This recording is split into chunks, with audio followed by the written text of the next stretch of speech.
Are you going to trust God when it doesn't make sense?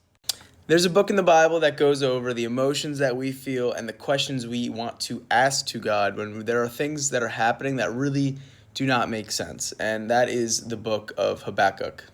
In this book, God gives Habakkuk a vision, and the vision shows corruption through Judah, and it doesn't seem like God is present. And Habakkuk gives that reply to God. He says, God, where are you in this? And God says that he is working as an instrument in the background and raising up a nation to cast judgment against Judah. And what is that nation? It's the Babylonians.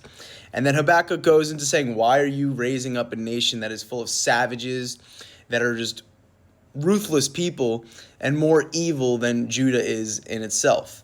God then tells Habakkuk to trust in his timing, and that yes, this evil will rise for a season, but God is ultimately going to bring the Babylonians down. And he wants to show Judah his glory because he knows that these people in charge are using his laws and they are corrupting them in order for their own personal gain. And that in the end, people are going to stand in awe of God's glory.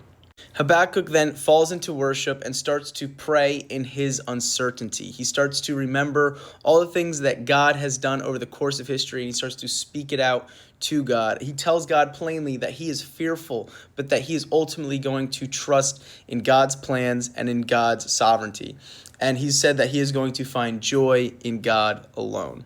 Like Habakkuk, we go through the same process of at first feeling confusion and frustration on why a certain situation is in our life, and then we go into arguing with God, saying that he is not a just being for putting this situation in our life, and that we are going through these hard times right now. And then what does God tell Habakkuk? He tells him to have faith in his timing and to trust that he is a good God and that he sees the past, the present, and the future, and that we are never going to comprehend how all things are going to work for our good because we are only in this present time. So then what does Habakkuk do? He humbles himself and realizes that he will never comprehend what God is doing and that he is going to just have to trust God. He worships God. He remembers everything that God has done, not only in his life, but in the history of Judah.